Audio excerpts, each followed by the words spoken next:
நண்பர்களே, இது சாம் டாக்கிஸ். நான் உங்கள் Nixon Raj. Secrets of screenplay ரைட்டிங்கில் இன்றைக்கி நாம் பார்க்க போகிறது ஐடியாலஜி இன் மாஸ் ஸ்கிரிப்ட் அல்லது மாஸ் மூவிஸ். ஹீரோ வில்லன் கான்ஃப்ளிக்ட்டுங்கிறது சினிமா உருவான காலகட்டத்திலேருந்தே இருக்குது. அந்த கான்ஃப்ளிக்டில் ரெண்டு இருக்குது. ஒன்று பர்சனல் கான்ஃப்ளிக்ட், இன்னொன்று சோஷியல் கான்ஃப்ளிக்ட். பர்சனல் கான்ஃப்ளிக்ட்டுங்கிறது ரொம்ப சிம்பிள். உதாரணத்துக்கு கில்லி, தில் மாதிரியான படங்கள். வில்லன் வலுக்கட்டாயமாக கல்யாணம் பண்ணிக்க இருந்த பெண்ணை ஹீரோ காப்பாற்றி கூட்டிகிட்டு வந்துடுறாரு. அதனால் ஹீரோவுக்கும் வில்லனுக்கும் நடுவில் கான்ஃப்ளிக்ட் வர்றது கில்லி. அதே மாதிரி போலீஸ் ஆகிறதுக்காக வெயிட் பண்ணிகிட்டு இருக்க ஹீரோ அதுக்கு இடையில் உயர் போலீஸ் அதிகாரியான வில்லனை அடிச்சிடுறார். அதனால் அவங்க ரெண்டு பேருக்கும் நடுவில் கான்ஃப்ளிக்ட் வர்றது தில். இது பர்சனல் கான்ஃப்ளிக்ட். சோஷியல் கான்ஃப்ளிக்ட்டுங்கிறது சமூக சார்ந்த விஷயங்களுக்காக ஹீரோவுக்கும் வில்லனுக்கும் நடுவில் வர்றது. உதாரணத்துக்கு ஹீரோ இந்த சமூகத்துக்கு ஏதாவது நல்லது செய்ய நினைப்பார், அதை வில்லன் தடுப்பார். இல்லை வில்லன் இந்த சமூகத்துக்கு ஏதாவது கெடுதல் செய்ய நினைப்பார், அதை ஹீரோ தடுப்பார். இதுதான் சோஷியல் கான்ஃப்ளிக்ட். இந்த சோஷியல் கான்ஃப்ளிக்டை இன்னும் பெருசாக்க உதவுற திரைக்கதை உத்தி தான் ஐடியாலஜி. இந்த ஐடியாலஜியை சோஷியல் கான்ஃப்ளிக்டுக்குள்ளே தூக்கி வைக்கிறப்ப அது அந்த திரைக்கதையை இன்னும் வலுவானதாக மாற்றும். படமும் மாஸ் படமாக மாறும். அது எப்படி என்னங்கிறத விஜய் சார் நடித்த பிகில் மாஸ்டர் படங்களை உதாரணமாக வச்சு தெரிஞ்சுக்குவோம். வாங்க வீடியோக்குள்ளே போகலாம்.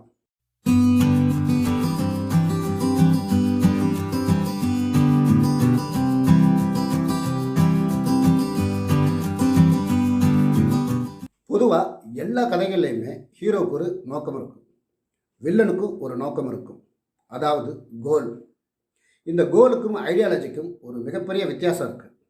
ஒரு ஹீரோ தான் சிரமப்பட்டு படித்து பெரிய ஆளாகி பெரிய பதவிக்கு வரணும்னு நினச்சா அது கோல்.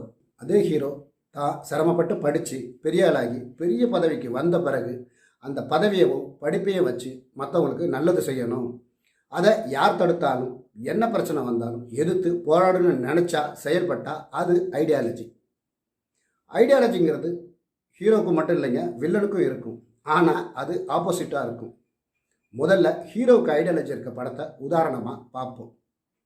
விஜய் சார் நடித்த பிகில். இந்த படத்தில் ஹீரோ மைக்கேலோட அப்பாவான ராயப்பனுக்கு ஒரு கனவு இருக்கும். அதை கனவுன்னு சொல்ல முடியாது, அதுதான் ஐடியாலஜி. வாழ்க்கையின் அடிமட்டத்தில் உழந்துட்டு இருக்க மக்கள் மேலே வரணும்னா அதுக்கு இருக்கிற ரெண்டே வழி. ஒன்று எஜுகேஷன், இன்னொன்று ஸ்போர்ட்ஸ். அந்த ஸ்போர்ட்ஸ் மூலமாக தன்னை சுற்றி இருக்கிற ஜனங்க மேலே வரணுங்கிறது ராயப்பனோட ஐடியாலஜி. தான் பையன் பிகில் கப்பை ஜெயிக்கணுங்கிறது அவரோட கோலாக இருக்கலாம். ஆனால் அந்த பிகில் மூலமாக, ஸ்போர்ட்ஸ் மூலமாக தன்னை சுற்றி இருக்கிற ஜனங்க மேலே வரணும், உயர்ந்த இடத்த அடையணுங்கிறது அவரோட ஐடியாலஜியாக இருக்கும். இதைத்தான் வில்லன் ஜாக்கி ஷாரப்பை அடிக்கிற இடத்துல கூட ராயப்பன் சொல்லுவார். காசு இருக்கிறவன் மேலே வரத்துக்கு 1000 வழிகள் இருக்குது.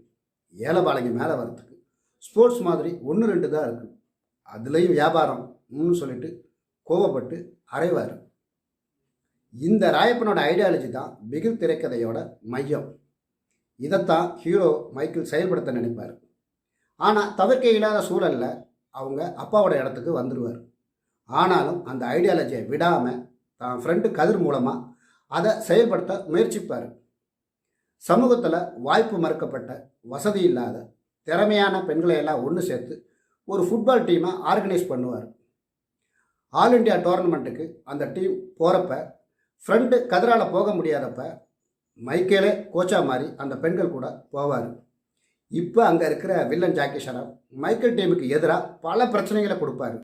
காரணம், வில்லன் ஜாக்கி ஷராப் ராயப்பட்ட பேசுகிற இடத்துல சொல்லுவார், உங்களை பொறுத்த வரைக்கும் ஃபுட்பால்னா ஒரு ஸ்போர்ட்ஸ், ஆனால் எங்களை பொறுத்த வரைக்கும் இட்ஸ் அ பிஸ்னஸ் மாதிரி. இந்த தாட்ஸும் பர்சனல் வெஞ்சர்ஸும் இருக்கிறதால அவர் மைக்கேல் டீமுக்கு எதிராக தொடர்ந்து பல தடைகளை உருவாக்குவார். மைக்கேல் அந்த தடைகளெல்லாம் தாண்டி கிளைமேக்ஸில் தன் டீமை ஜெயிக்க வைப்பார். அது மட்டும் இல்லை, அதுக்கு பிறகு தன்னோட அப்பாவான ராயப்பன் ஐடியாலஜி படி தன் ஏரியாவிலே ஒரு ஸ்போர்ட்ஸ் அகாடமியை உருவாக்கி ஏழைகளுக்கு இலவசமாக ஸ்போர்ட்ஸ் சொல்லிக் கொடுக்கவும் ஆரம்பிப்பார். ஹீரோவுக்கு ஐடியாலஜி இருக்கிற படத்தை பார்த்தோம். இப்போ வில்லனுக்கு ஐடியாலஜி இருக்கிற படத்தை பார்ப்போம். உதாரணத்துக்கு விஜய் சார் நடித்த மாஸ்டர். இந்த படத்தில் ஹீரோ ஜேடிக்கு பெரிய பேக் ஸ்டோரி எல்லாம் இருக்காது, ஃப்யூச்சர் கோலும் கூட இருக்காது. இருக்கிற வாழ்க்கையை சந்தோஷமாக ஆடிக்கிட்டு பாடிக்கிட்டு மற்றவங்களுக்கு நல்லது செஞ்சுக்கிட்டு வாழ்ந்துக்கிட்டு இருப்பார். ஆனால் வில்லன் பவானிக்கு ஒரு அழுத்தமான பவர்ஃபுல்லான பேக் ஸ்டோரி இருக்கும். சொல்லப்போனால் அதுலேருந்து தான் படமே ஸ்டார்ட் ஆகும். செய்யாத தப்புக்காக சின்ன வயசுலேயே அப்சர்வேஷன் ஹோமுக்கு போகிறாரு பவானி. அங்கே அவர் மேலே காட்டப்படுற வன்முறைகளால் உக்கிரமனானாவே மாறுறாரு. ஒரு நாள் அப்சர்வேஷன் ஹோம்லேருந்து தப்பிக்கிறார். காலத்துக்கும் ஓடி ஒளிஞ்சு வாழ விரும்பாத பவானி அதுக்காக ஒரு ஐடியாலஜியை உருவாக்குறார். அதுக்காக குற்றங்கள் செய்யவும் ஆரம்பிக்கிறார். கொஞ்சம் கொஞ்சமாக குற்றங்களையும் வயசுலையும் வளர்ந்து பெரியவனாகிறார். தான் வாழ்கிறதுக்காக கப்பை வாங்கிக்கிட்டு இருந்தவரையும் அவர் கூட இருக்க 2 பேரையும் அடித்தே அவங்க கதையை முடிக்கிறார். அவங்கள மட்டும் இல்லை, அவரை எதுக்குற எல்லோரையும் அதை தான் செய்கிறார். பவானிங்கிற பேரை கேட்டாலே மற்றவங்க நடுங்கிற அளவுக்கு ஒரு பயத்தையும் சாம்ராஜ்யத்தையும் உருவாக்குறார். அந்த சாம்ராஜ்யத்தை இன்னும் விரிவுபடுத்த சங்கத்தலைவர், அரசியல்னு பதவிகளை நோக்கி நகர ஆரம்பிக்கிறார். மற்றவங்க எல்லோரும் எப்பவும் அவர் முன்னாடி பயந்துக்கிட்டே இருக்கணும். அதுக்கு பதவி அதிகாரங்களில் உட்காரங்கிறது பவானியோட ஐடியாலஜியோட உச்சம். இந்த ஐடியாலஜிக்காக அவர் சின்ன வயசுலேருந்தே யூஸ் பண்ணுறது அப்சர்வேஷன் ஹோமில் இருக்க சின்ன பசங்களை தான். அவங்களுக்கு சரக்கு தம்முன்னு சப்ளை பண்ணுறாரு. சமூக குற்றங்களில் ஈடுபட வைக்கிறார். தான் செய்கிற கொலைகளுக்கு கூட விடுதலையாகிற சின்ன பசங்களை தண்டனை ஏற்றுக்க சொல்கிறார். ஹீரோ ஜேடி பனிஷ்மெண்ட் டியூட்டியில் வேண்டா வெறுப்பாக அந்த அப்சர்வேஷன் ஹோமுக்கு வாத்தியாராக வர்றார். அங்கே நடக்கிற ஒரு துயர சம்பவத்தால் மனசு மாறி அப்சர்வேஷன் ஹோமில் நடக்கிற தவறுகளை சரி செய்ய ஆரம்பிக்கிறார்.